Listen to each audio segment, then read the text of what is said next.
Hi guys! Magandang gabi. Welcome back po dito sa Gandara SIU channel for Showbiz Update. Andito na naman nga po akong muli nagbabalik. Ang nagmamaganda po ninyong kachismosang Kim Pao upang magatid sa inyo ng latest update and fresh happenings patungkol kay Kim Chiu and Paolo Avellino. And para nga po sa gabing ito may kinalaman po ang ating update dito sa ganap ni Kimi na kung saan ay lumabas nga po siya. So, parang nagpa-trim po siya ng kanyang buhok.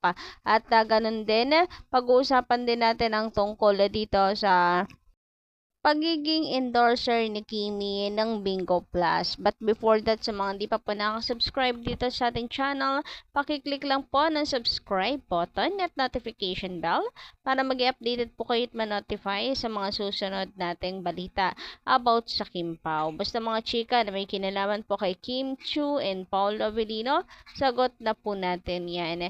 And eto na nga guys, ang ating mainit at chika kay Kimi.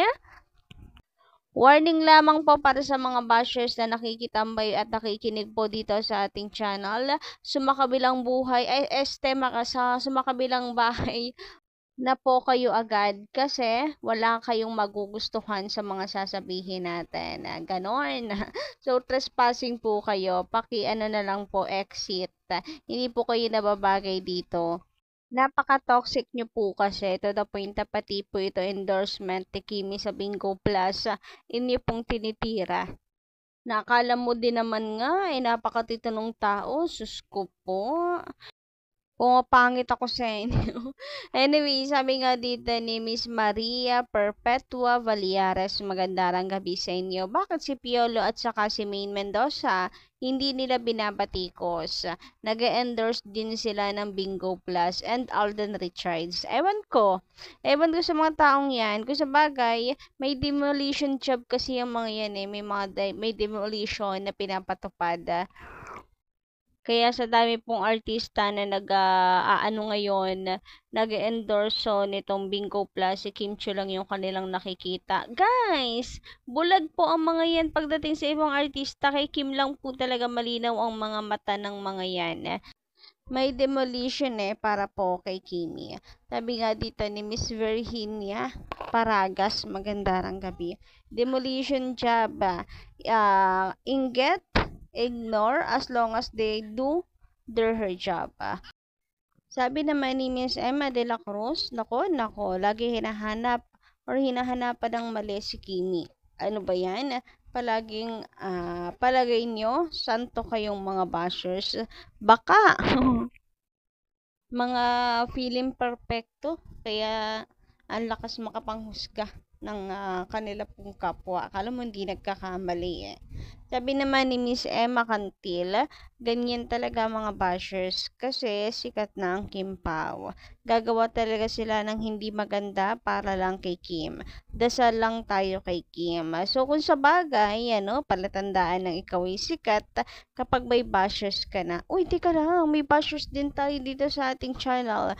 Pinababasa ko may naliligaw. OMG. Anong ibig sabihin nito? What is the meaning of this? Charot. Pabayaan natin sila. Sana ganun din na Kimi, huwag kang magpapapekto sa mga taong to as long as wala ka ng mga tinatapakan na ibang tao. Wala kang ginagawang masama. Samantala, dumako naman nga po tayo dito. So, ayan po ang napakagandang votes ni Kimi. Color pink. Grabihan. So, meron pong nagtatanong kung hinatid siya ni Paulo. Pero kapansin-pansin guys na dun po siya sa bumaba. Dito sa front seat. Katabi ng driver. Katabi ng driver seat nga. So, wala naman ako nakikita pa guys na bakas ni Paulo, bakas po ng Kim Pao na magkasama silang dalawa. Ngunit subalit tatapwat malakas yung kutob natin. Charot. So, ang ilap ng talaga ngayon ng Kim Pao, ayaw po nila magpahuli. Baka ayaw nilang isipin na pang promo lang sila. At nagpapamiss ang Kim Pao para gano'n na lang po yung atin pong kasabik na sila po ay panoorin. So, alam nyo na ha, sa December 8, sugod na. Diyan po magiging magkasama ang Kim Pao Sondo. So, doon po natin alamin kung magkasabay silang mag-a-arrive doon. At i-update natin agad-agad yan sa inyo. Samantala, update naman guys, lumabas po si Kimi and mukhang nagpatrim po siya ng kanyang buhok. Ayan, at may mga nagtatanong nga ito itong picture na to. Kung si Paolo Avellino daw ba itong nasa likuran, itong nasa likuran, itong nakatalikod na ito. Kasi parang Paolo Avellino na nag-aabang lang kay Kim Chiu sa labas. Ay, grabehan din. Akala ko jowa lang. Guard na rin pala itong si Papi Paulo ni Kimi. Charot. Pero yun nga, dahil tatanong para maging malinaw rin sa lahat kung si Paulo Avellino po ba ito. Hindi guys. Wag po tayong OA. Hindi yan si Papi Paulo. Ito yung patunay na hindi yan si Paulo. May video yan actually guys. Video. Doon malinaw na hindi po talaga siya si Papi Paulo. Ang OA lang natin talaga pagdating sa Kim Pao. Miss na kasi natin sila. Kaya minsan namamalikmata na tayo. Kim Pao naman kasi, ba't ganyan? Medyo madamot na sa update. Charot. Siyempre, galang natin yan. Mukhang nakikipagtaguan ng Kim Pao. Anyway, I hope na muli po maging magkasama ang Kim Pao sa pagda-junking, pag-gym, and wala man po tayong makitang picture sa social media. Sana sa Discord may pa-update, may pa-ayuda ang Papi Paolo. Ganon. Pero, malay nyo naman, nasa loob pala ng sasakyan si Papi Paolo, kaya di natin nakikita, hindi bumababa, pero sinamahan pa rin si Kimi. Samantala, tungkol naman dito sa picture na kumakalat ngayon sa SOCMED, sana po ay maging malinaw na sa lahat. Based nga sa naging update natin kanina, na wala pong nangyaring pagpunta sa premiere night ang kapatid ni Papi Paolo.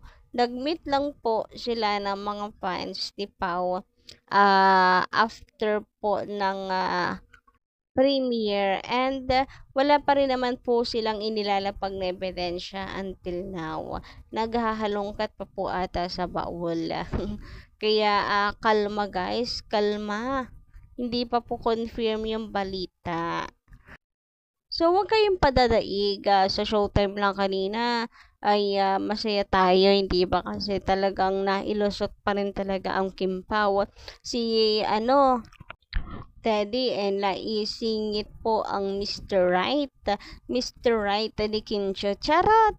Tapos si Kuya Jong naman ay nag-knock-knock ng Kim Pao. Bunot na naman nga kanina. Anyway, doon lang muna tayo mag-focus sa mga good vibes. Pabayaan nyo na yung mga bad vibes. Let go na natin. Sakit na nga sila sa ating ulo. Patatambayin pa ba natin sila sa ating buhay? Let go na. So, yun na guys sa ating update sa gabing ito. Maraming salamat sa pakikinig. And don't forget to click the subscribe button and notification bell for more updates. Maraming salamat.